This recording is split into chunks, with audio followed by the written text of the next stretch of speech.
In this video, we'll discuss the story that happened in 2019. Jassy Correia was planning to celebrate her 23rd birthday at one of the entertainment venues in Boston. However, she didn't return home after meeting with friends. What happened to her was in the news of many American TV channels. Jassy Correia. Jassy Correia. Of Jassy Correia. Jassy Correia. Jassy Correia. Jassy Correia. Jassy Correia. Jassy Correia. Jassy Correia. Jassy Correia. For Jassy Correia. Of Jassy Correia.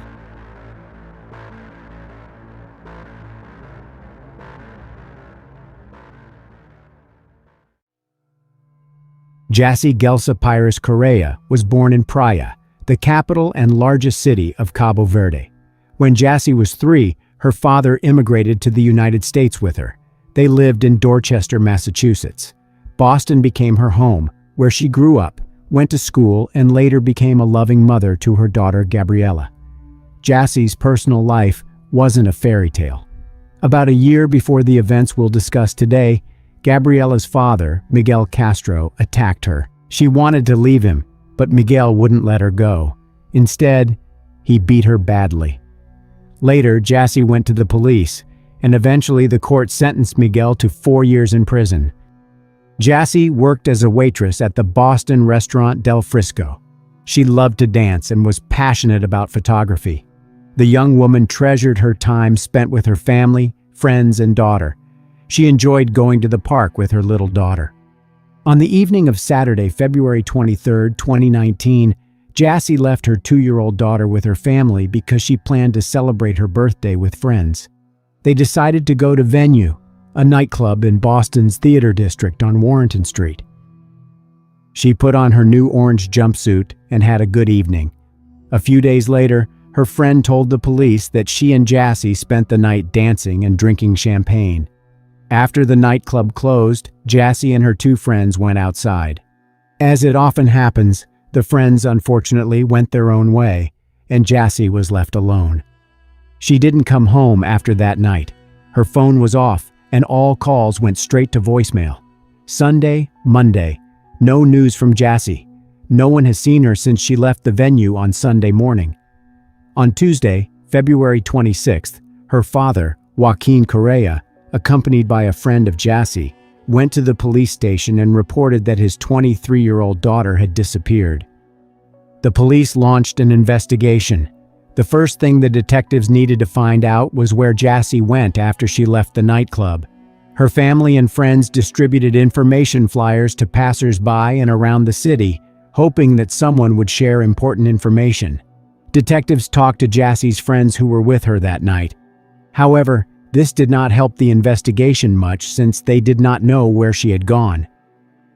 After leaving the nightclub, they said their goodbyes, and Jassy planned to return home. The police interviewed witnesses and examined CCTV footage from cameras in the club and the streets closest to it. One of the recordings showed Jassy on the sidewalk on Tremont Street near the nightclub, where she communicated with several people at 2:14 a.m. It was after she left the nightclub. The footage also showed Jassy, who was apparently under the influence of alcohol, getting into an Uber that she didn't order. The young woman mistakenly got into the wrong car. To put it mildly, the driver wasn't happy about it. They started arguing, and he pushed her out of the vehicle. What happened next was of particular interest to investigators. She continued arguing with the driver after being forced out of the car. At that moment, an unknown man approached her and offered to take his hand. He took her aside a little, and they started talking about something. Perhaps she wanted to leave, but this man wouldn't let go of her hands. In this recording, you can see that they are standing on the sidewalk, and this man, holding Jassy's hands, pulls her towards him.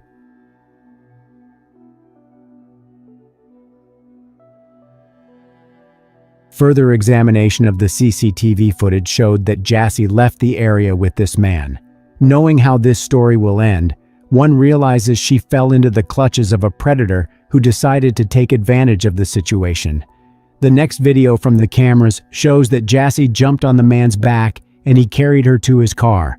They got into the car and left 14 minutes later. The police had to find answers to many questions. Who was this man? Where did he take Jassy? Fortunately, they quickly found out his name and address. The man Jassy was with turned out to be 32-year-old Louis Coleman.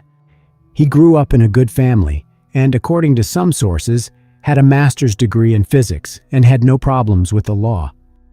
There was no information in the police database that Louis Coleman owned any car. However, his mother, who lived in California, had a red 2016 Buick, and it was just the kind of car in which Coleman put Jassy Correia. Coleman lived in Providence, Rhode Island, about 50 miles from the Venue nightclub. The police arrived at his home, but the man was no longer there. CCTV cameras inside and outside the building confirmed the worst fears of the police and Jassy's family. The drive from the Venue Club to Coleman's apartment in Providence was about 1 hour, which means he stopped somewhere because he returned to his apartment on Sunday at 4:15 a.m., about 2 hours after he put Jassy in his car. The following day, Coleman emailed his colleagues. He said he would be gone for a few more days. "Hi all. Just giving everyone a heads up that I'm still out sick. I'll be back in a few days," Coleman wrote. Judging by what he wrote, he needed time to hide the traces of the crime. That's what he tried to do in the next 2 days. Now, we will look at more CCTV footage that will allow us to understand what happened to Jassy after she left with Coleman. The police never released the first recording for ethical reasons, but it showed Coleman going to his apartment with Jassy. Below is how FBI Special Agent Thomas Zukauskas described what he saw on the recording. A short time later, Coleman walked from the red sedan towards the front of the building carrying a body with long hair and orange pants. "I believe that this footage shows Coleman carrying the victim into his apartment building," Zukauskas said.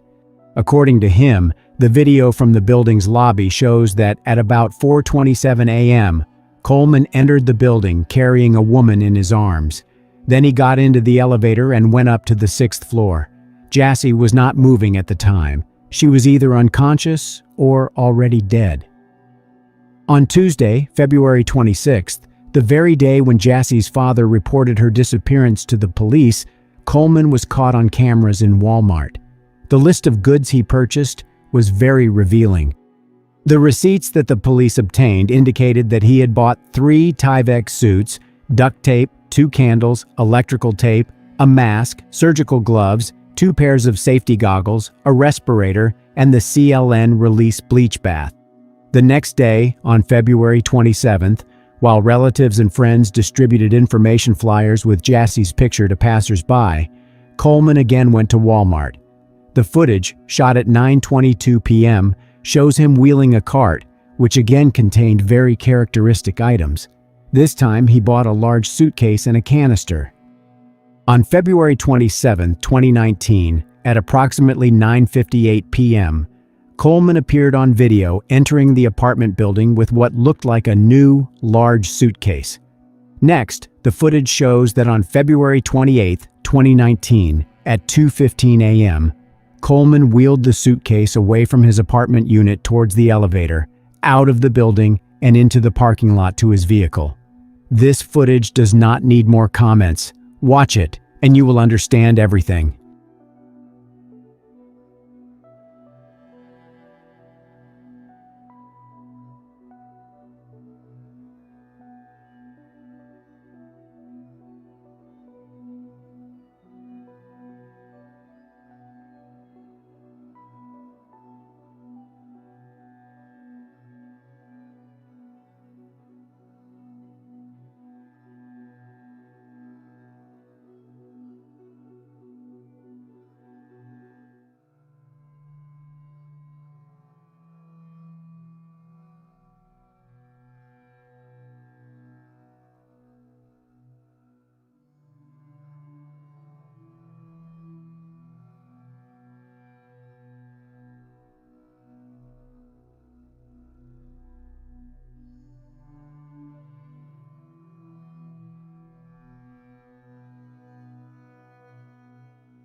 Coleman appeared to have difficulty lifting the suitcase into the trunk of his car.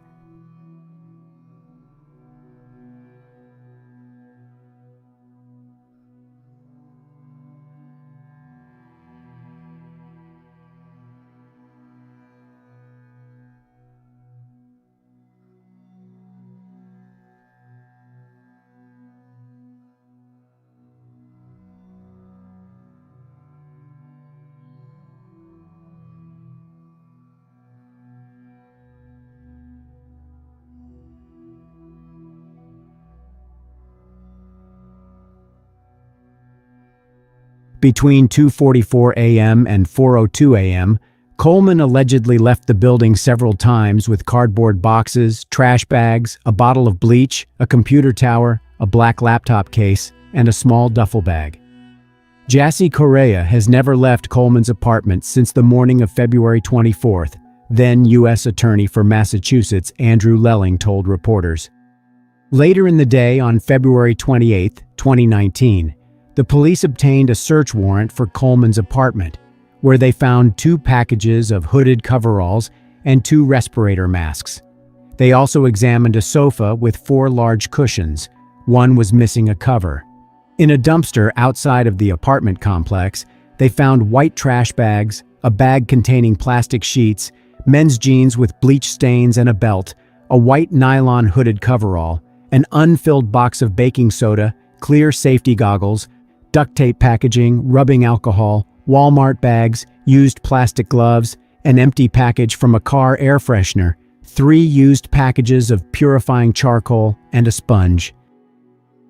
On the afternoon of February 28, 2019, the police stopped Coleman's car near Wilmington, Delaware. Officers ordered Coleman out of the vehicle and asked if anyone else was with him. Some sources say Coleman answered, "She's in the trunk."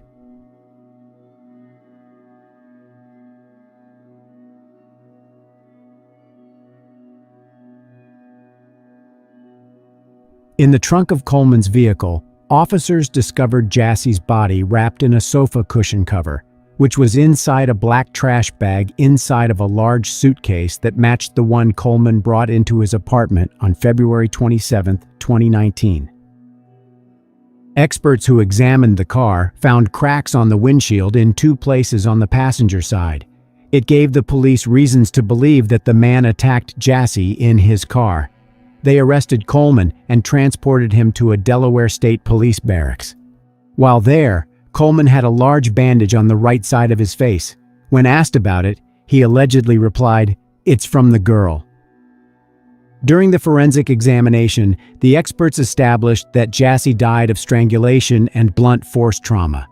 Moreover, they found seminal fluid on her body, DNA samples of which matched Coleman's. Prosecutors have said Coleman's DNA was also under Jassy's fingertips. At the same time, experts could not determine where exactly Jassy died. It could have happened in the car or Coleman's apartment.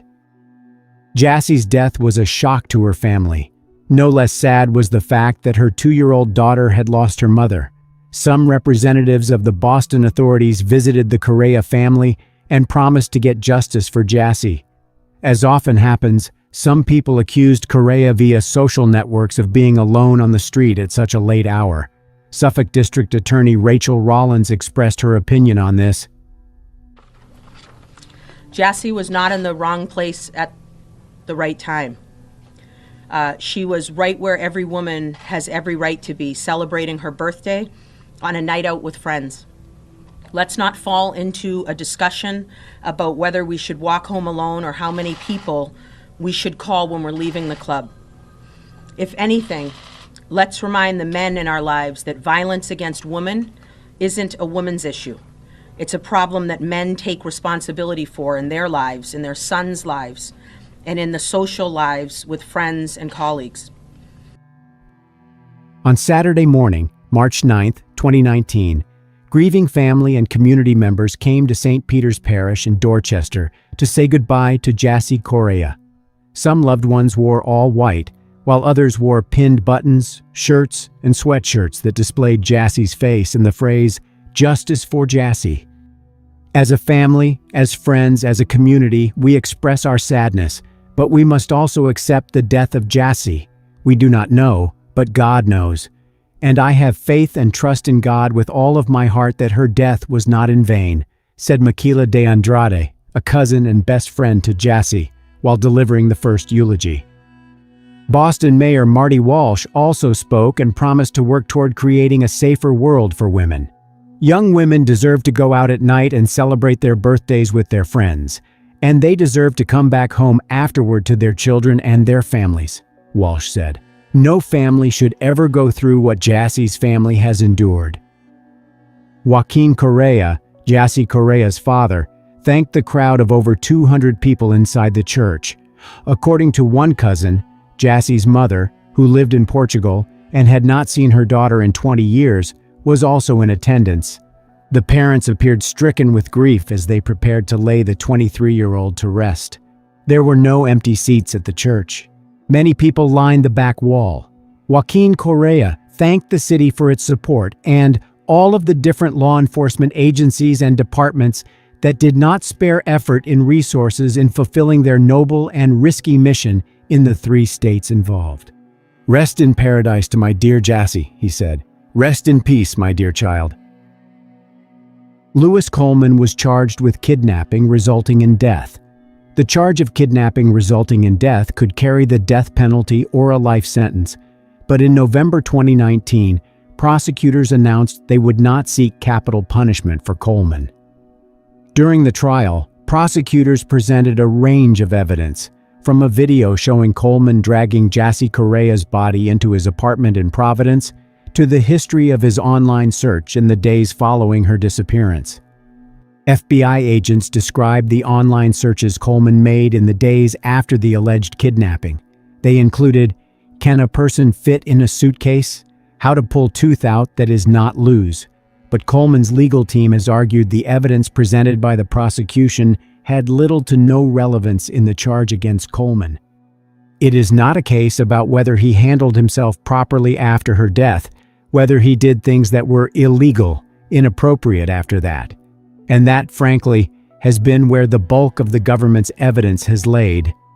I would suggest that none of these things are determinant of the elements of the kidnapping allegation, said attorney David Hoos. Several motions filed by the prosecution and defense described in detail what happened the night of Jassy Correia's disappearance and the days before the police found her lifeless body.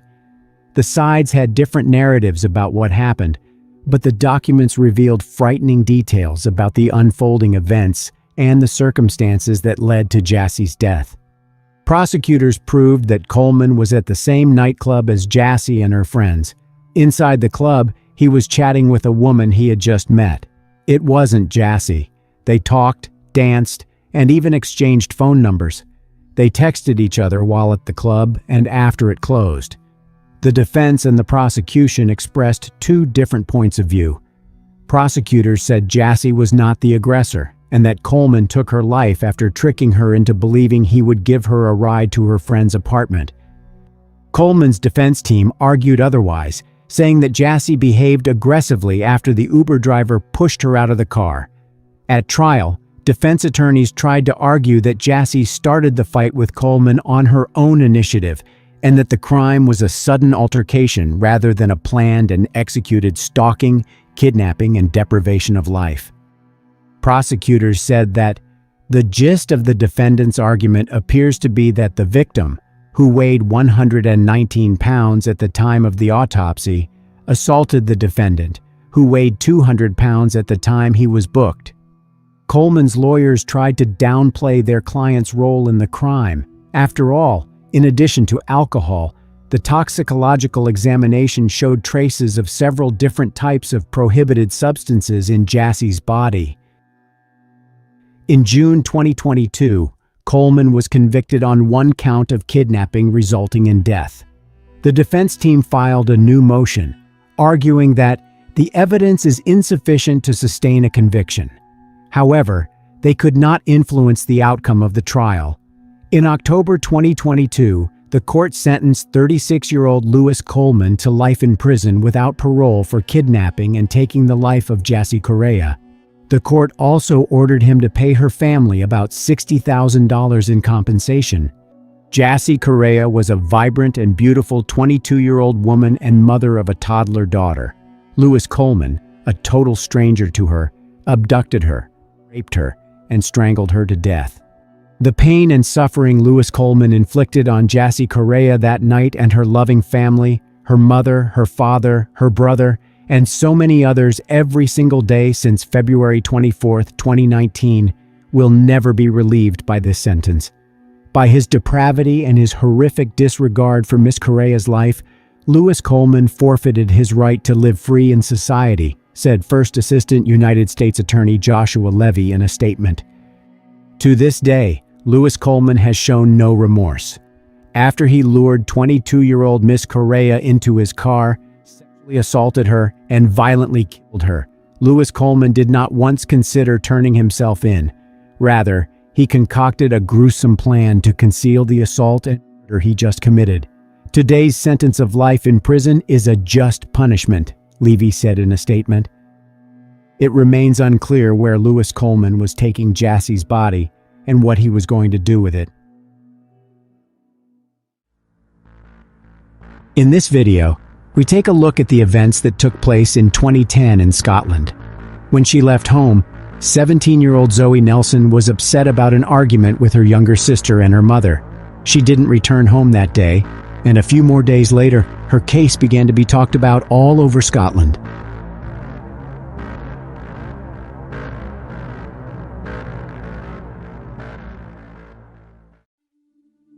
Zoe Nelson was born on August 13, 1992 in Wishaw, Scotland.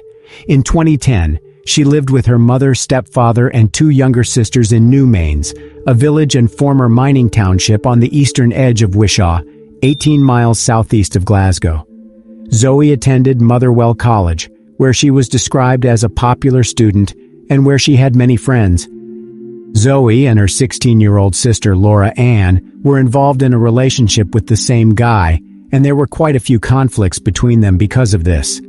Robert Bain, 20, lived with his grandparents about a mile from the Nelson family home. On May 22, 2010, Zoe met Robert outside her home, and when Laura Ann saw this, she got a little upset and ran out of the house to confront Zoe. The 40-year-old mother of the girls, Mary Ann Nelson, saw the rival sisters fighting.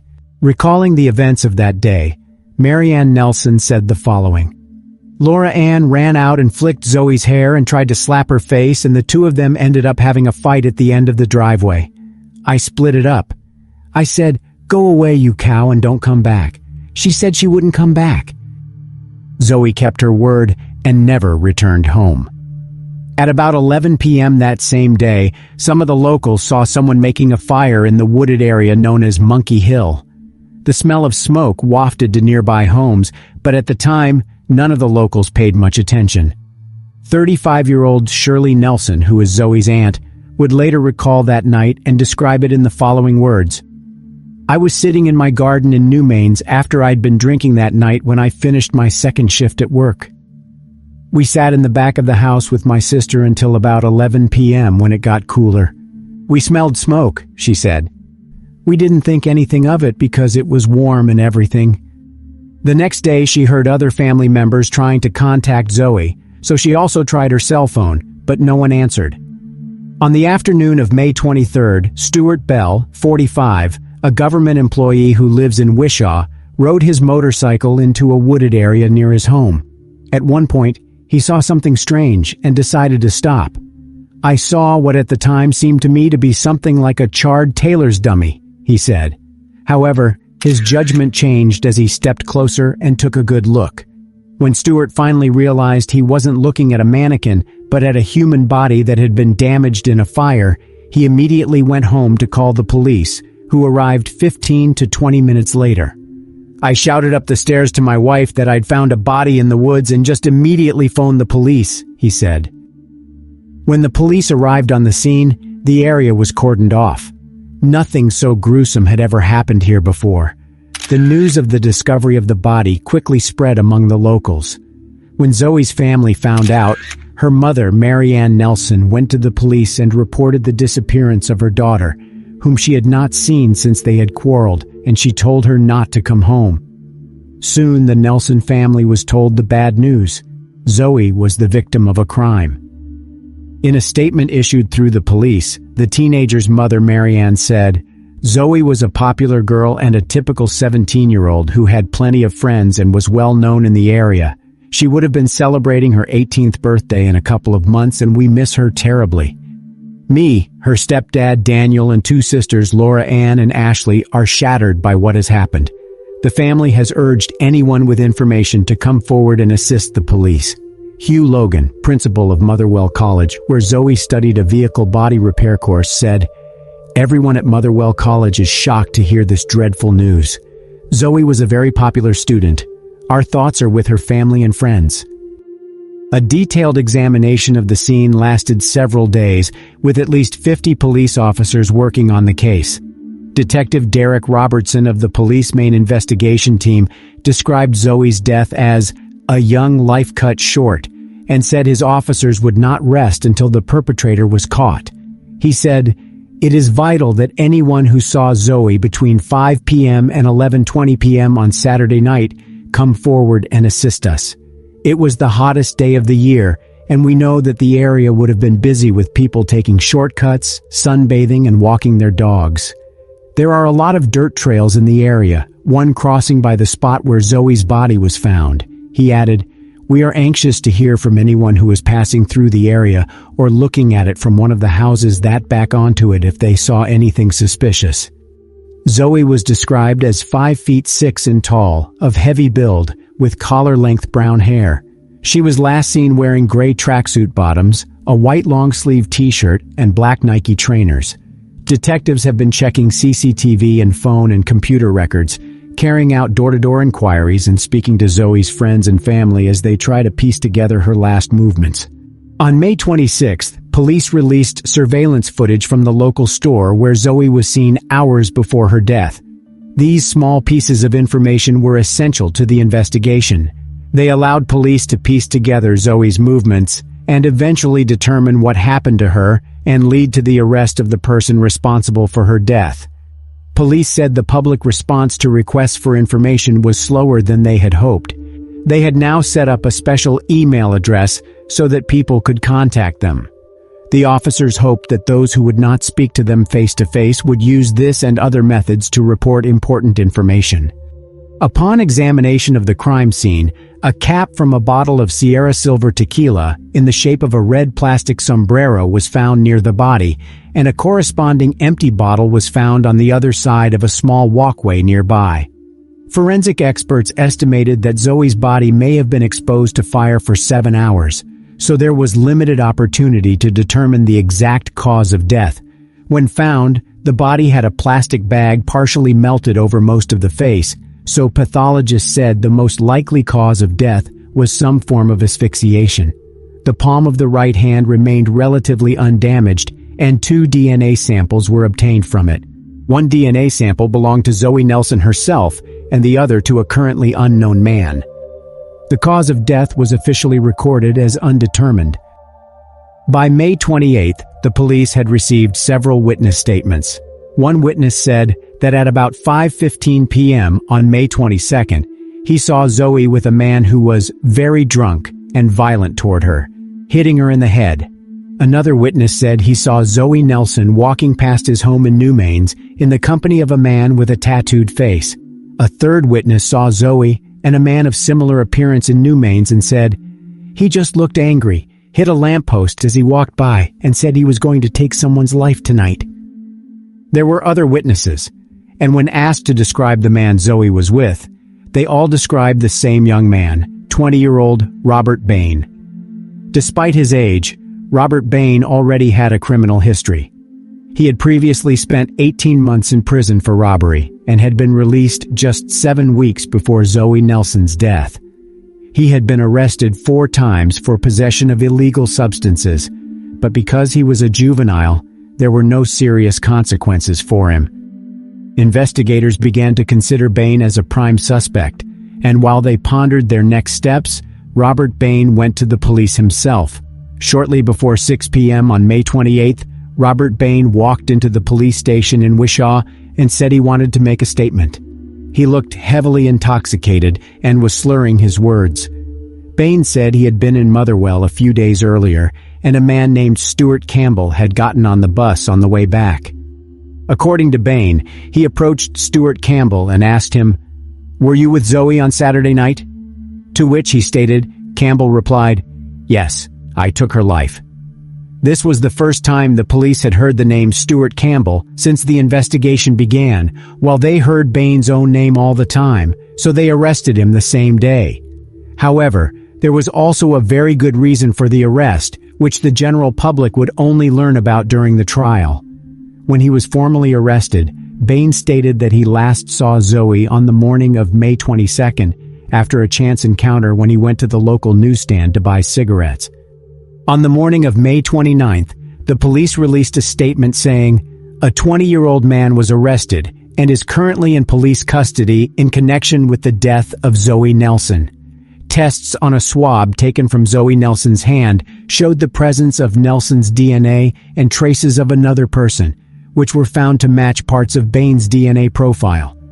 Matching DNA from Nelson and Bain was found on both the tequila bottle and on its cap, found near the body.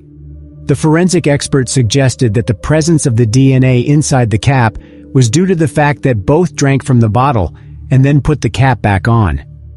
The scientific findings would support the conclusion that DNA from Robert Bain had been deposited between the fingers and on the right palm of Zoe Nelson, said the expert Marie Campbell. The odds against the DNA and the red plastic sombrero lid coming from anyone but Bain were 10 million to 1. Robert Bain was charged in connection with the death of Zoe Nelson on the basis of multiple eyewitness accounts and DNA evidence. He pleaded not guilty, acted defiantly, and even confronted one of the investigators. He also denied an earlier assault on Zoe, reported by a witness, when Bain struck her in the head with his fist. On June 16, 2010, hundreds of people came to Zoe Nelson's funeral. The service was held at Coltness Memorial Church in her hometown of Newmains, before Zoe was buried at Cambusnethan Cemetery, Wishaw. Zoe's mother, Mary Ann Nelson, and sisters, Ashley and Laura Ann, were among more than 200 mourners, as was her grandmother, Annette Nelson. Reverend Graham Rayburn, who led the service, said the number of people in the church showed what an impact Zoe had during her short life. "As I look around today, it is very clear that Zoe Nelson touched the lives of so many people," he said. "She was a typical teenager, just like so many of you gathered here. She was always happy and cheerful, always laughing and joking, always with a smile on her face. Zoe had a big heart. She always had time for young children, and she would go out of her way to help support her friends if she was able." Reverend Rayburn said that Zoe, who would have turned 18 next month, was a bit of a tomboy, describing her as a petrolhead who loved fast cars and was also a keen Ranger supporter. He told how Zoe never had a chance to meet her new nephew, born a few weeks after her death.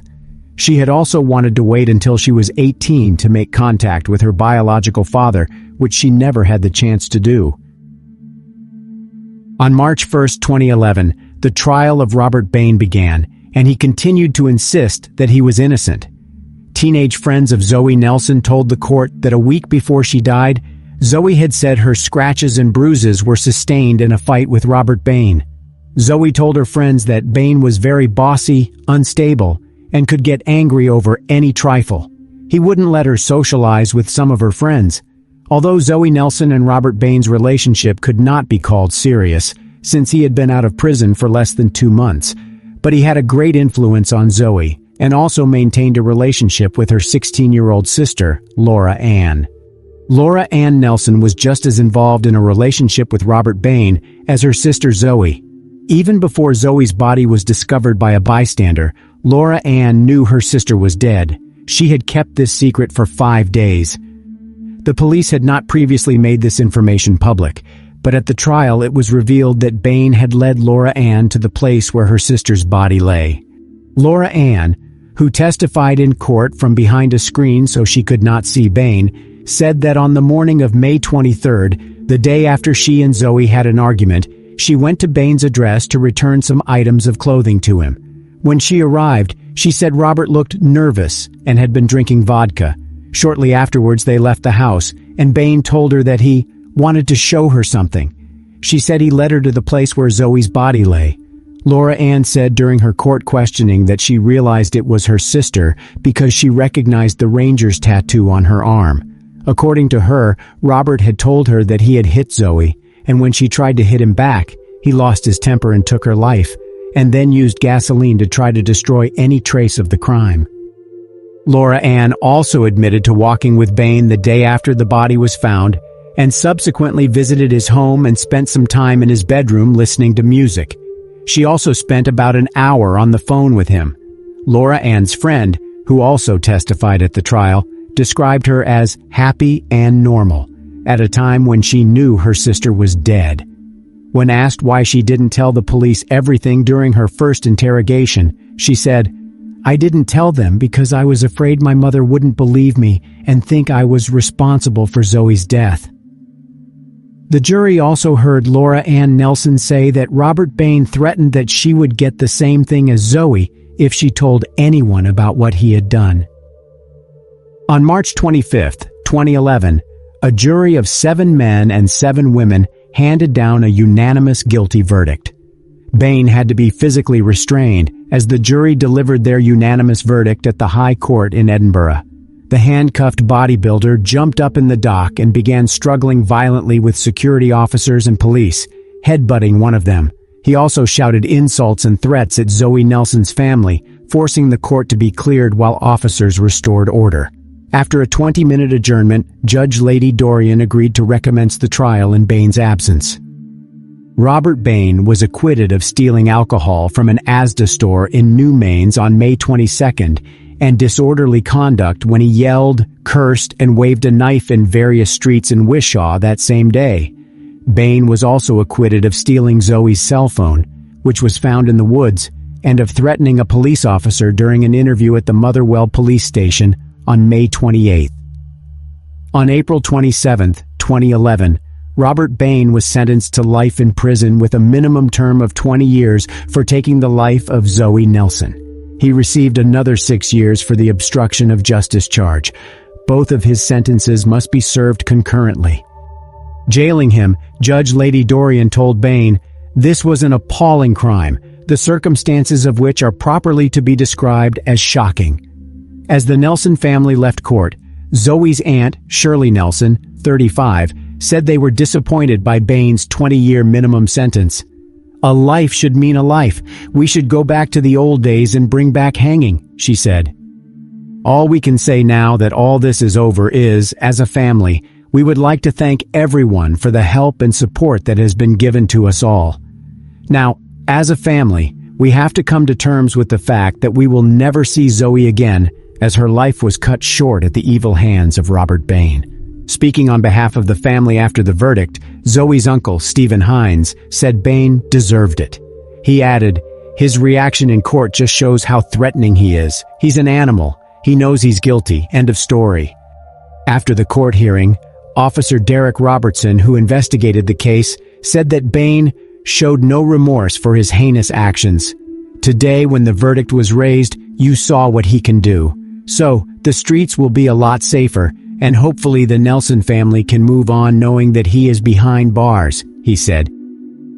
On Christmas Eve, 2022, 29-year-old Laura Ann Nelson was found dead in her apartment after not being heard from for days.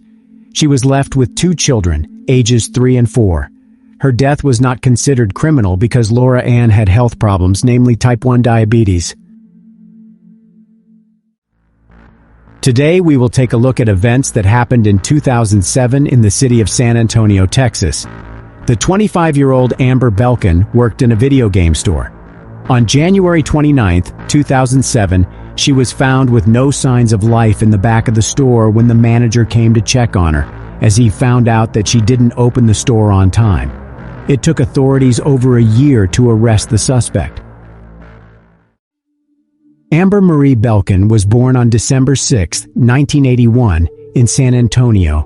She was the only child in the family. Her parents described her as very energetic, ambitious, and responsible. Amber worked as a manager in a video game store for almost 3 years, and on January 29th, he had yet another shift. The store was scheduled to be opened for customers at 10 a.m., but she always came to work at about 9 a.m. Before opening the store, she would take the money from the safe left from yesterday and take it to the bank next door. It was done so that large amounts of money would not accumulate in the store. On that January day, Amber, as always, came to work at about 9 a.m. The store where she worked was part of a large international chain of stores. However, on that day, Amber didn't open the store at 10 a.m., which became known a little later. Somewhere around noon, the regional manager contacted the manager of another store, located in San Antonio, and asked him to take a drive and find out why Amber hadn't deposited the money and why the store was still not open. Amber also didn't answer phone calls, which aroused suspicion and concern. The name of the employee who went to check up on Amber is Mariano Rivera. Having arrived at the location, he saw a white car that looked similar to the one Amber had. The store entrance was locked, and looking through the glass, River didn't see anybody. He knocked at the door a few times, but no one came out, so he left. About 2 hours later, he returned to look around for the second time. Looking through the store's windows, Rivera saw Amber's assistant, Brandon. He knocked at the door, and having heard him, Brandon let him in. Rivera asked if Brandon had seen Amber, to which he replied that he hadn't seen her. According to him, he himself just arrived and noticed something strange in the store. There were some money, CDs, and work-related documents lying on the floor. Rivera went into the back room where he made a horrifying discovery. The lifeless body of Amber was lying on the floor face down with a plastic bag over her head. Later, forensic experts will determine the cause of her death to be strangulation. Rivera immediately called 911, and soon the store was cordoned off by the police. Detectives discovered that Amber didn't deliver money to the bank like she would on any other day. However, the safe in the store was empty, which suggested that there had been a robbery that supposedly went wrong. It is possible that the robbers stumbled upon Amber and decided to eliminate her as a witness. Judging from Amber's schedule, it was determined that the crime was committed between 9 and 10 a.m. Sadly, there were no surveillance cameras in the store, which could have been a huge help to the investigation, and so the police had to look for other clues. First of all, detectives questioned Mariano Rivera and Brandon Beal, as it was they who found the body. They told how and under what circumstances they arrived at the store and how they discovered that Amber was dead. Store management told the authorities that around $2,000 were missing from the safe, as well as a few video game CDs and 3 or 4 PlayStation consoles. Total store damages amounted to $6,000. The police asked the employees of the establishments located next to the store, but they didn't get the expected results. No one had seen or heard anything. While the police were busy at the crime scene, the news about what happened spread throughout San Antonio, and the parking lot in front of the store was filled with mass media representatives. Amber's father, Randy Belkin, heard about the incident on the news. When he saw the address of the store where the crime occurred, he immediately got into his car and drove there. Upon arrival, he spoke with a detective who sadly informed him that the victim of the crime was his daughter. This event divided Randy's life into before and after. Soon, Amber's mother, Lelia, arrived at the store as well. Looking into her husband's eyes, she understood that their only child was no longer with them. Upon examining the crime scene, detectives came to the conclusion that the criminal left the store through the back door, which is why no one saw him. But the main conclusion was that the criminal was familiar with the store schedule. He knew that the money was taken to the bank between 9 and 10 a.m., and he also knew that there were no surveillance cameras in this particular store. This is something that only a former or current employee of the company could know. The first person who was seriously suspected of being involved in the crime was Brandon Beal, Amber's assistant. He knew all the ins and outs of the store, and he was already inside when the manager from another location came to check on Amber's well-being. When Brandon arrived at work, he knew that the store should have been open a few hours ago, but for some reason it was still closed. Despite all of this, he opened the door with his key, came inside, and locked it again. He saw that there were signs of struggle inside, but for some reason he didn't go into the back room to see if Amber was there and if she was all right.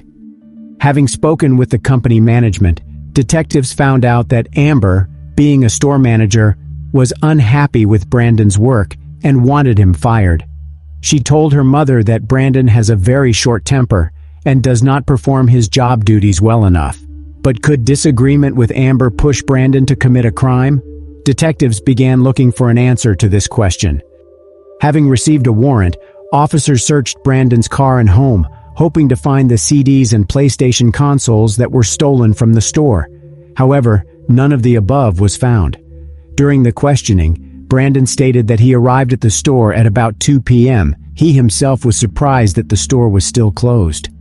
According to him, he opened the door using his key, as he didn't think that Amber could have been inside.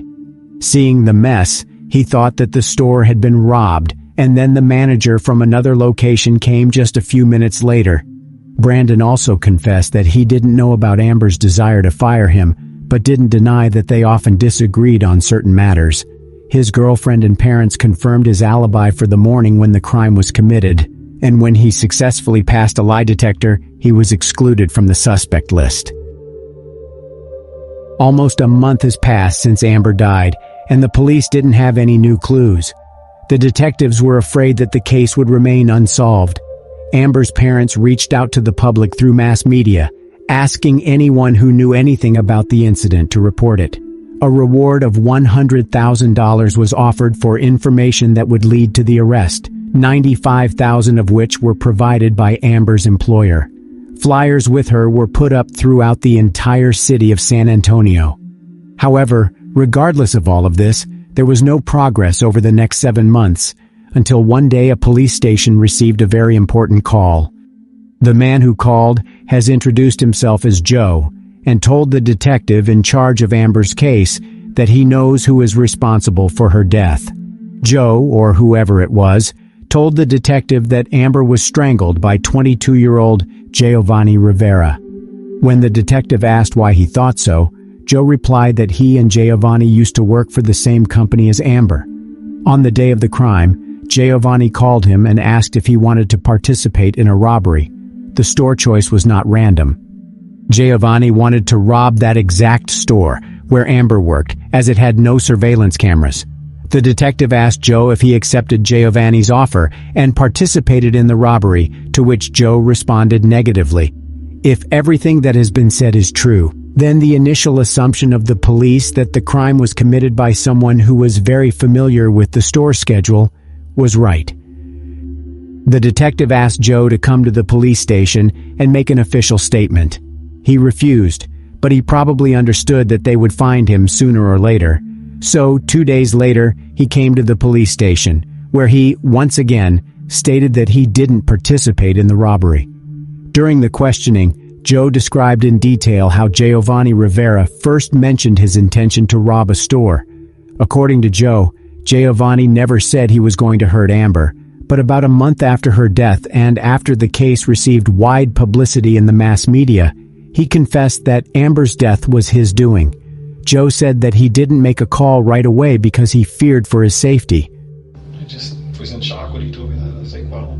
I was scared too because I was in a car alone with him thinking I freaked out, what's he gonna do to me, What do you think?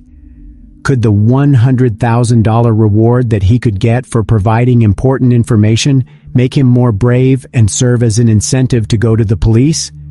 Share your opinion on that matter in the comments. Joe himself claimed that the feeling of guilt started to overweigh the feeling of fear, and that's why he decided to make a call. Although the testimony alone was not enough to obtain an arrest warrant for Giovanni Rivera, it didn't stop the detective from calling him to the police station for questioning. It is also worth noting that Giovanni Rivera is not in any way related to Mariano Rivera, the manager who found the body. They are simply namesakes. During a conversation with the detective, Rivera accused Joe of lying. According to him, he wasn't involved in any crimes. At some point, he refused to answer any more questions, and the police had to let him go. While the officers thought about how they could bring him to justice, Giovanni moved to Laredo, Texas, with his family. This is the city, located on the border with Mexico. There was a huge chance that he would cross the border and get lost, but in the current situation, without strong evidence, detectives couldn't do anything, and the case was stalled for months once again. Fortunately, however, help came unexpectedly.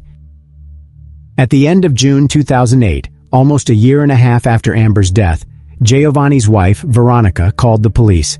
She said that her husband attacked her, threatening her and the kids with a pistol, and just as importantly, she also said that he was the one who took the life of Amber Belkin. The detective in charge of the case went to Laredo to speak with Veronica. Having met in person, she said that she made a bad choice when she married Giovanni. She got pregnant by him when she was still in school, and her family insisted they get married. Giovanni began showing his true face after the wedding. He was a tyrant.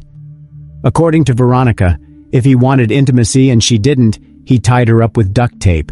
She also said that when Giovanni was called into a police station for the first time, he returned home distressed and immediately told her that they needed to move to Laredo. That same day, they took everything necessary and left San Antonio. Veronica understood that if her husband was clean before the law, they would not move. One time, she gathered the courage to ask Giovanni if he was related to the death of Amber Belkin, to which Giovanni replied that he took her life. Veronica was shocked and asked him why he did it. He said that he did it because their family needed money to pay rent. When Veronica asked for divorce, Giovanni put her in a car and drove to a secluded place. There he took out a pistol and told her to get in the back seat. He followed her, and while threatening her, forced her to please him. Then he took her out of the car, gave her the gun, and told her to finish him. Veronica said that she would not do it, to which Giovanni replied that if she would not shoot, he would deal with her, her kids, and even her relatives. Veronica begged him to think about what would happen to their kids if they were left without parents. It seemed like it worked, and both of them returned home the same evening. But in the morning, Giovanni said that he would simply disappear. When he drove off, Veronica called the police right away and told them about her husband's confession. Now, the police had the testimony of two witnesses, one of whom was Giovanni Rivera's wife. Detectives received a warrant for his arrest, but at that time, Rivera managed to cross the border and get lost in Mexico. Another 6 weeks passed before he was found and arrested in the home of a relative. Mexico's authorities agreed to his extradition to the USA only on the condition that the prosecutors would not pursue the death penalty for him. These conditions were agreed upon. When all the documents were prepared, Giovanni Rivera was given to the USA's authorities. His arrest was a relief to Amber's parents. They were glad that the death of their daughter would not remain unpunished. On August 7, 2008, Rivera was interrogated. In contrast to the previous conversation, the officers had his wife's testimony. When informed of this, he confessed to everything. He said that as soon as Amber opened the store's door, he followed her, having put on gloves and a mask. He was very surprised when Amber recognized him. He told her that he's having financial problems and that he needs money very badly, and he made her open the safe. At some point, Amber tried to reach the phone, and then he had to tie her hands with duct tape. She panicked and started screaming. At that moment, according to Rivera, he put his hand over her mouth and asked her to keep quiet. Amber tried to break away, and then he realized that he had passed the point of no return. He took a plastic bag that was lying nearby and cut off her oxygen. When she stopped breathing, he took the money, a few CDs, and a few PlayStation consoles and then drove off in his car, which was parked behind the store. Rivera's lawyer started pushing for a plea deal. It took the district attorney's office almost a year and a half to accept this agreement, which did not include a life sentence without parole. Considering the risks of the jury trial and the fact that appeals can take years to review, prosecutors ultimately agreed that the plea deal was the best possible outcome for the Belkin family. In April 2010, as a result of a deal, Giovanni Rivera was given a life sentence. He must spend 30 years in prison before he will be allowed to apply for parole. Relatives and friends of Amber promised to do everything in their power to make sure he never walks free. The authorities did not say whether the $100,000 reward, promised for providing help in searching for the perpetrator, was paid to anyone.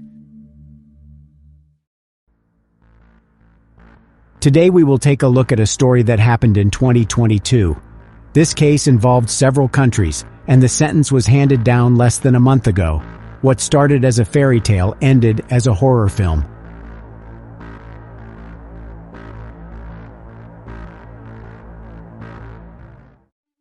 Ekaterina Bulgova was born on May 13, 1989, in Leningrad. It is one of the largest cities in Russia, which was then renamed to St. Petersburg. The sequence of events that ended in something horrific began in Turkey in 2009, where the 20-year-old Ekaterina traveled on vacation with her family. It is here that she met a German citizen, Walter Baumann, who was 13 years older than her. Walter was fluent in Russian as he was born in Kazakhstan, a country that, like Russia, was a part of the USSR until 1991. Walter got his education in Germany and earned good money, but his personal life wasn't going as well. He was in constant search and dreamed of meeting the perfect woman, but he himself didn't meet the criteria of a perfect man. He lived with his parents, didn't take care of his appearance, dressed untidily, and looked repulsive overall. He often met women through the internet, and almost all of them were Russian. He chatted with one of them for a long time and decided to visit Russia to see her in real life. But when she met Walter in person, he did not make a good impression on her, and she no longer wanted to keep in touch with him. That's why, when he had a holiday romance in Turkey, his friends couldn't believe their eyes. Ekaterina was young and beautiful. She must have had many admirers, but for some reason she chose Walter. This romantic love story started out like many similar love tales when two lonely hearts felt each other's attraction.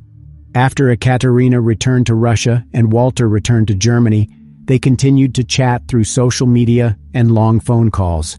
He told his friends about how good and how beautiful she is, about how they talk on the phone for hours and write poetry to each other. Then he would occasionally visit her in St. Petersburg, spending a lot of money on these travels. At that time, Ekaterina was in her second year of studying at a university in St. Petersburg. Walter was serious with his intentions, and so he assisted in her transition to Hamburg University. This way, Ekaterina left Russia and moved to Germany in 2010, in the port city of Bremerhaven, located on the shore of the North Sea. People characterized Ekaterina as a smart, attractive, and cheerful young woman. After moving, she kept in constant contact with her family in Russia. In Germany, she continued to study business administration, which she started back in Russia. She loved to run and practice yoga, and she always looked for quiet places. A few months later, the lovers got married. Walter's friend Alexander described their wedding ceremony as follows. They had a luxurious wedding. I used to be a wedding photographer, so I've seen a lot, but Ekaterina was the most beautiful and happy bride I have ever seen. The celebration cost them a lot of money for sure. The registration took place at a lighthouse from where they took off on a huge white horse-drawn carriage. No one has ever seen something like this in Germany. Yet there were very few guests, which seemed a bit strange. The wedding ended long before dawn, says Alexander. Their wedding photo captures a happy image. Walter looks like a man who supports his young wife, while Ekaterina hugs him gently and smiles blissfully. It looked like two people who are a perfect match have finally found each other.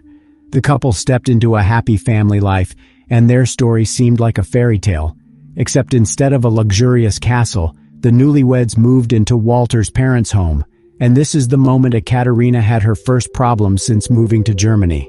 Living together with Walter's parents proved not to be easy. The fairy tale started to fall apart. Walter's mother was a very hard woman. She will play a major, if not the main role in how this story ends, so that's why it's better to give her a brief introduction. Ludmila Baumann spent the first 38 years of her life in Kazakhstan. She was an excellent student. At first, she became an assistant chemist technologist, then a chemical engineer, and then a middle school teacher. She got married at 18 and gave birth to a son who was her only child, and maybe that's why he was the most important person in her life. The Baumann family had German roots, and that's why they emigrated from Kazakhstan to Germany. Bremerhaven became their new home. Ludmila worked at a marine institute, researching the problem of global warming for a long time. She held a good position there, often went out to sea, and participated in about 25 expeditions, including ones in Arctica. Her migration history was a model for many emigrants in Germany, and that's why her 1-meter-long portrait hangs along another 30 portraits on the facade of the Emigration Center in Bremerhaven. But Ludmila couldn't accept the fact that her son Walter was no longer a small boy, but a fully grown man in his 30s. When he wasn't around, she would call him every hour, asking when he would return, where he was, and with whom. As he was her only child, she lacked a healthy distance from him. Ekaterina has also encountered prejudice from Ludmila, but still tried to please her husband's mother in every way. Ludmila constantly interfered in her son's marriage and critiqued Ekaterina. She blamed her for being a bad housewife. Ekaterina tried to combat this kind of attitude, but her attempts were never successful. When she went out, she turned into a gray mouse. Otherwise, she had to hear from her mother-in-law how she is dressing like a prostitute. Walter worked in a port, where he earned around 4,000 euros a month. He was always at work, on all weekends and holidays, because it paid more. He wasn't a workaholic, but rather greedy. He saved most of the money he earned and had good savings, which he didn't want to spend. In 2017, when Ekaterina got pregnant, Walter decided to spend a small part of his savings. He bought a house where they moved from his parents. The house search took a long time, as it was important for Walter to spend as little money as possible. Ekaterina was hoping that the move would be a good influence on their relationship, but it wasn't. Ludmila was a constant guest in their house and continued to interfere in all spheres of her son's life. Around the same time, Ekaterina gave birth to her daughter, and the relationship between spouses became even more strained. After the birth of the daughter, Walter became more strict and controlling of his wife. He talked down to her and prohibited her from learning to drive a car, as well as didn't allow her to talk with her daughter in German, as he wanted her to only know one language, Russian. Ekaterina did not understand what these changes in her husband's behavior were related to. He became even more resentful, jealous, and controlling than before. It was getting harder to predict the changes in his behavior. He could lose his temper over any small, insignificant things. The strain in the couple's relationship grew, and Walter went so far as to use his physical superiority against his wife and start beating her. In the end of 2019, authorities first learned about the Baumann family because of the issue of domestic violence, but the case was quickly closed when the couple told the social worker that they had reconciled. But Ekaterina and her husband continued to berate each other, cursing at each other, sometimes even in front of their baby. Walter secretly took photos and videos of Ekaterina, recording their arguments on the phone. Walter asked a computer guy from his circle of acquaintances to hack his wife's phone, but he refused. Walter accused his wife of being a bad mother and mentally unstable. Ekaterina, in turn, accused Walter of having lost interest in her, working too much, and being burned out because of it. She couldn't live in constant stress and fear anymore and turned to a support center for victims of domestic violence. The first time she reached out for help was in the fall of 2020. After the wife and daughter left, Walter did everything in his power to get them back. He promised that he would change, said he realized that he behaved in the wrong way, and told Ekaterina that he couldn't live without her and their daughter. As a result, Ekaterina forgave him and returned to their home with their daughter. But there was no less fighting between spouses. Every time Walter realized that he had wronged his wife, he gave her gifts or arranged a family trip. The man changed his attitude not only towards his wife, but towards the child as well. Walter's attitude towards his daughter can only be characterized as total control. When he was at home, he wanted the daughter to always be in his sight. If they went somewhere, he wouldn't let her out of his arms, although she was 3 years old at that point. He cut his work time at the port in half to have the ability to spend more time with his daughter. He would take his girl to kindergarten and pick her up in the evening. He cooked for her, and during the night she slept in the parents' room. Those who knew Walter well described him as a strategist prone to dramatization.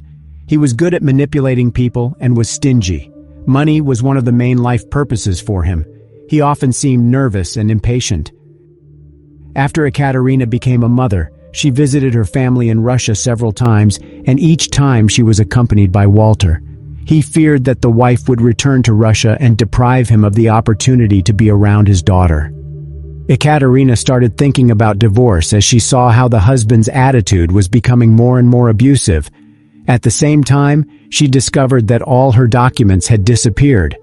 As it will turn out later, Walter took all his wife's papers to his mother's house and left them there. One time, when Walter's mother was visiting them, the spouses had yet another argument, and Ekaterina was kicked out of the house. She got thrown out like some useless item. She went to the police, and the situation was resolved. One time, Ekaterina and Walter had such a heated quarrel right before their kindergarten that Youth Support Services received a notification from administration regarding the family. The quarreling couple started receiving child education support. For 6 weeks, a family crisis counselor was to accompany the family and monitor the child's well-being. The counselor's verdict was, "It is too dangerous for the child to be left with her parents." The only reason Ekaterina still lived with her husband was because of her daughter, but she couldn't return to Russia with her. For her daughter to leave Germany, Ekaterina must have received Walter's consent, indicating that he is not against his child leaving the country. In August of 2021, Ekaterina took the daughter for the second time and turned to a women's crisis center, telling the administration that her husband wanted to take her life. Social services wanted to give a 5-year-old girl to an orphanage, and the psychologist of the Youth Affairs Department described the situation as very severe. Ekaterina agreed to the Youth Affairs Service taking her daughter into foster care, but Walter and his mother spoke against it. That's why both parents had to take care of the child. For a few days, the girl lived with her father, and for the next few days, she lived in a women's shelter together with her mother, always alternating and with the condition that the couple's daughter must attend kindergarten to learn German. In a few weeks, the family reunited again. Some Russian sources state that in the women's shelter, Ekaterina had bad roommates, and that kindergarten, which the daughter must have been visiting, was too far away. As a result, she returned home, but now the spouses have started the divorce process and lived in separate rooms. Ekaterina's desire to return to Russia was growing. Walter wasn't against it, but only on the condition that his daughter stay with him in Germany. That's why Ekaterina visited St. Petersburg at the turn of 2021 and 2022 alone. In Russia, she had a date with a man she met on the internet. He was from the Siberian city of Omsk and was a pilot. Ekaterina returned to Germany in mid-January 2022 and continued to chat with the Russian pilot on a daily basis. They sent each other many love messages, but a few weeks after returning to Germany, namely on February 4th, 2022, the 32-year-old woman stopped contacting her family and her new lover. An empty suitcase and 13,000 euros from the husband's stash are all Ekaterina took with her when she ran away once again. She left her phone, keys, clothes, and most importantly, her 5-year-old daughter. This is the version Walter told the police on the 6th of February, 2022, when Ekaterina's parents couldn't reach her for 2 days and reached out to German police with a request to conduct a welfare check. "We found out about her disappearance in a strange way. I couldn't get her on the phone for a few days, as for Walter. Then he picked her up and said that he hadn't seen her since the 5th of February. He also said that she doesn't respond because she doesn't have money on her balance," said Svetlana, Ekaterina's mother, to journalists. The entire city went to search for Ekaterina. People searched every square meter, put up flyers, and analyzed every version of what happened. One of the few people who didn't care about Ekaterina's disappearance was Walter. While concerned people put up flyers all around the city, the man was busy with renovating his house. They assumed the worst immediately after the disappearance of the woman, and her husband was the center of attention. The police searched the house of the Baumann family only 4 days after Ekaterina supposedly ran away from it. By this time, Walter was finished with renovations. He painted the floors in the guest room and replaced a couch.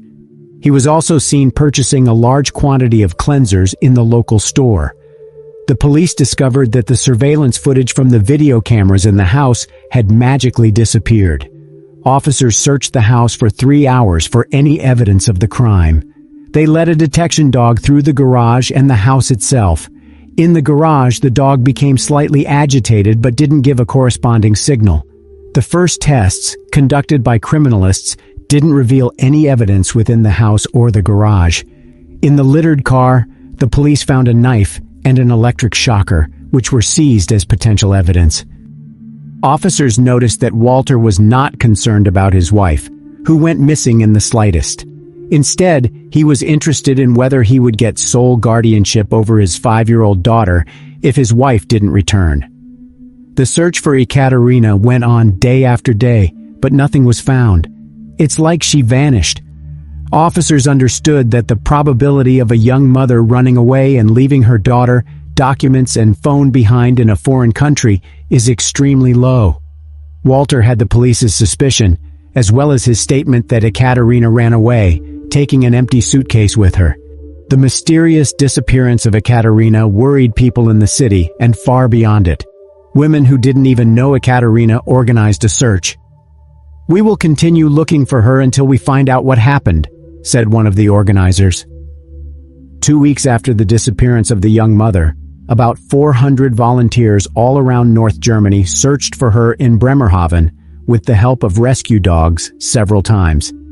This incident caused a huge reaction on social media. Ekaterina's family attracted attention to her disappearance in Russia, and this story was shown on the main Russian channels. "My daughter was with this man for 12 years, but for a year and a half, their marriage consisted solely of quarrels, and he hit her many times," said Ekaterina's mother to journalists. "He kept my daughter in isolation. He took away her IDs and bank cards. He didn't allow her to meet anyone." On March 1, 2022, 25 days after the disappearance of Ekaterina, horrific news spread, first in Bremerhaven, then all around the country, and later in Russia. An ordinary passerby saw a weird suitcase that washed ashore during his walk along the local river, Weser. He was horrified when he opened it. Inside were fragments of a woman's body, which had been packed in garbage bags. It is important to note that not all fragments were inside the suitcase. Some of them were missing. Sadly, the victim turned out to be 32-year-old Ekaterina Baumann. By a strange coincidence, the suitcase was found near the lighthouse, where she got married. The fact that the suitcase washed ashore was a stroke of luck for the investigation. According to experts, it could have swum to the North Sea, and then Ekaterina would remain missing forever. This is how hopes for a happy ending to the mysterious disappearance of her relatives crumbled.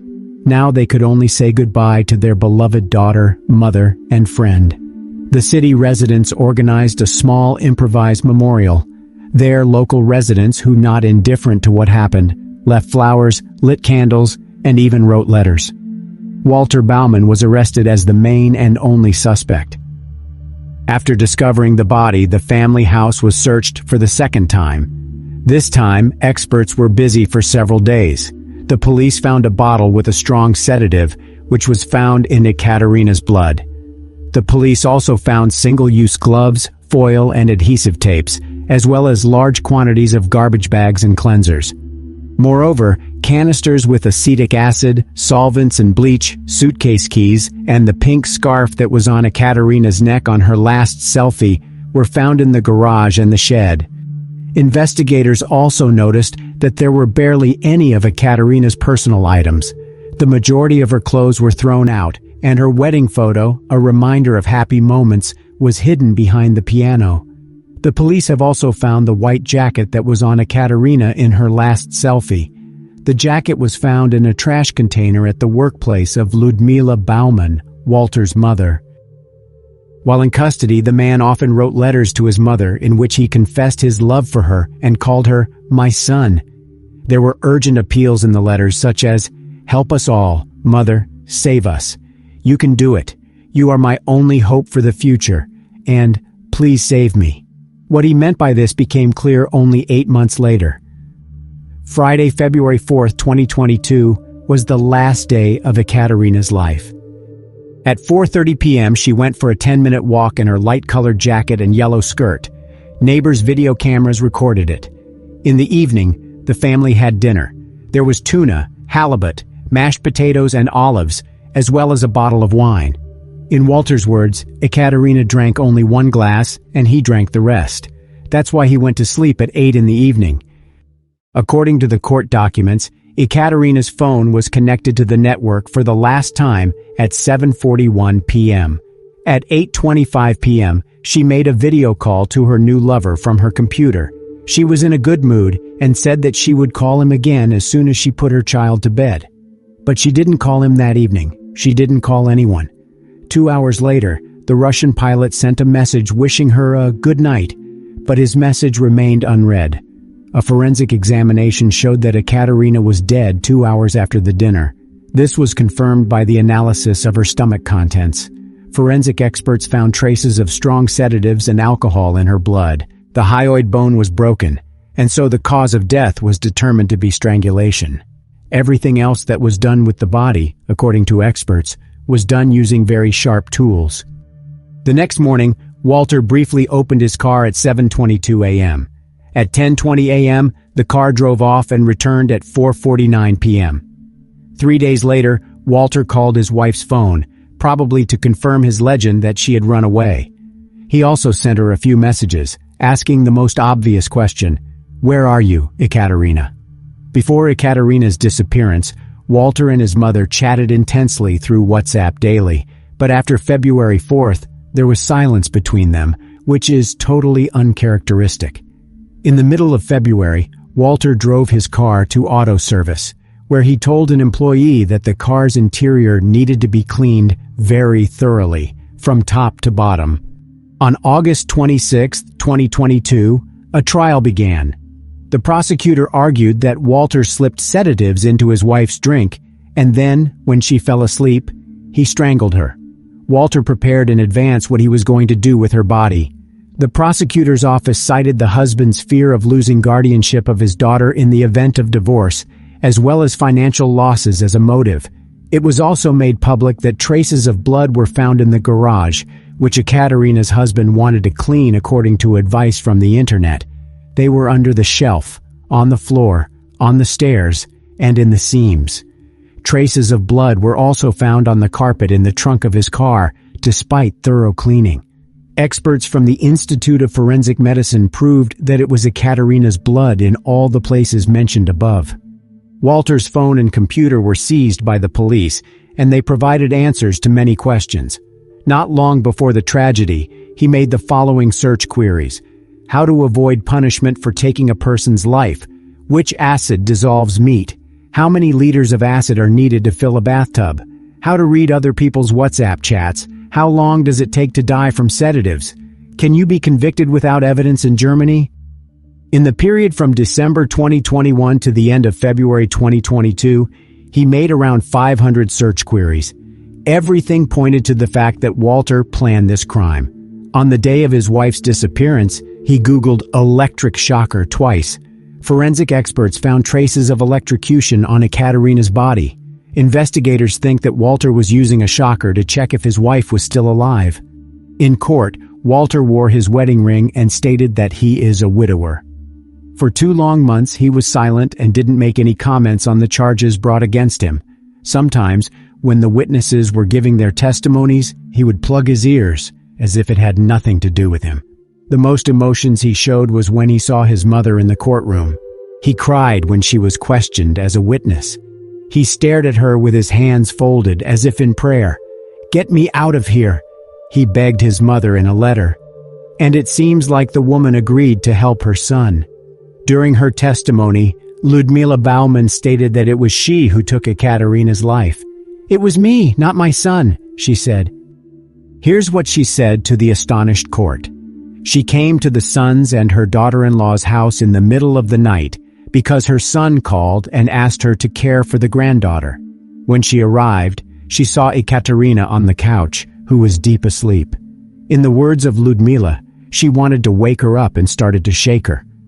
Ekaterina woke up and hit her in the face. They started a fight, in the course of which, according to Ludmila, she choked her son's wife.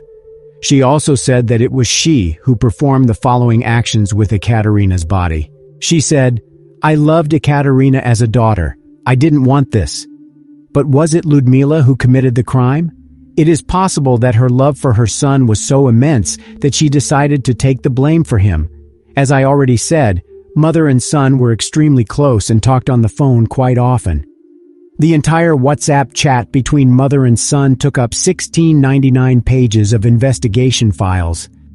Despite the self-incrimination, Ludmila left the courtroom as a free citizen on that and all the other days of the trial. The jury and the prosecutor's office didn't believe the woman's statement and assumed that she only wanted to protect her son. Even experienced attorneys were stunned by the mother's self-incrimination. The attorney of a 66-year-old woman demanded her arrest, and her son's defenders demanded Walter's release. But it didn't come to this. The mother was left free, and her son remained in jail. But she wasn't about to give up. Ludmila wrote a letter to the court in which she described what she did with the body in detail. She once again stated, "My son did not do this." She wanted to be questioned again and charged, but the court did not grant her wish and didn't believe her once again. Ludmila managed to prove that she took part in the crime. As I mentioned, not all fragments were found in the suitcase. Ludmila Bauman showed where to look for the missing fragment, which didn't fit in the suitcase. The provided information turned out to be true, and the police did find another bag, which was weighed down so that it didn't float. The bag was found in the exact place Ludmila pointed to. Pedometer on Ludmila's phone has also shown that at the night of the murder, at roughly 0:40 a.m., she walked 220 yards. Neighbors' video cameras near Walter's and Ekaterina's house recorded a person passing by. The phone of Walter's father also showed activity at that time. He drove Ludmila to the son's house, although he told investigators that he was asleep at that time. Experts established that by this time Ekaterina was already dead, which means that the 66-year-old woman was giving false testimony. And then there's this strange detail. Ludmila Bauman came to the son's house when Ekaterina was already dead, and she was there during further actions regarding the body. Even if she didn't participate in the process, she helped clean the house. Basically, she helped her son cover up the evidence of the crime and was an accomplice. But apparently, the corresponding laws work differently in Germany. Ludmila wasn't arrested or charged with anything. This seems strange, doesn't it? Please write what you think about this in the comments. The closer the day of the verdict was, the more desperate the mother became in her attempts to save her son. She wrote the judge another letter, in which she once again stated that she committed the crime and not Walter. Now the letter said, "I hated Ekaterina, but couldn't tell my son about it. He was fighting for the love of his wife, and I was afraid that she would want to take his life. That's why I decided to get rid of Ekaterina by making it look as if she poisoned herself because of her tragic love for a Russian pilot." In her words, she printed a goodbye letter in Ekaterina's name and was going to put it next to her when she died. She spiked the juice with various drugs and gave this juice to her son, not telling him what it was, but asking him to give it to his wife during dinner. Ludmila stated that she came to the son's house to leave a farewell note, written in the name Ekaterina, but she woke up and Ludmila had to strangle her. But the court didn't believe the woman's confession, as everything pointed to the fact that the crime was committed by her son. Walter was silent throughout the entire process, and on one of the last hearings, he recited his notes on 230 sheets of paper about his years in Kazakhstan, his life, and his love. The main message of his statement was, "I always loved Ekaterina and our daughter, but her emotional burnout and psychological problems led to many quarrels." 230 sheets of paper, yet he only briefly touched on the night that changed everything. He stated that he was asleep when his mother took the life of his wife and dragged her into the garage. Walter blamed his mother for this horrible crime and said, "She betrayed me, used me, and threw me into prison." When addressing the judge, he also said, "My daughter lost her mother. She must not lose her father too. The creepiest thing in this story is not even the details of this terrifying crime, but the fact that all of this happened right before the eyes of the 5-year-old daughter of the couple. Currently, the Russian grandmother is prohibited from talking with her granddaughter, which is thought to be given to a German foster family. Walter was at home together with his daughter. It all happened in front of the child. He created a psychotraumatic situation for the girl. She often mumbles something, pointing to her head and forearms. She saw everything, says Ekaterina's mother, Svetlana. Currently, the girl is living in a facility for traumatized children and is given a new name so that she doesn't find out the story of her real family. Svetlana is trying to receive guardianship for her granddaughter, but the German authorities do not allow her to even talk with her on the phone. On May 23, 2023, when the verdict was announced, Ekaterina's daughter was 6. Walter Baumann was given a life sentence. German law is such that after 15 years, he will be eligible to parole. The urn with Ekaterina's ashes was buried in her hometown of St. Petersburg. The case of Ludmila Baumann is still open. It is possible that the prosecutor's office will charge her as an accomplice, but so far this has not happened.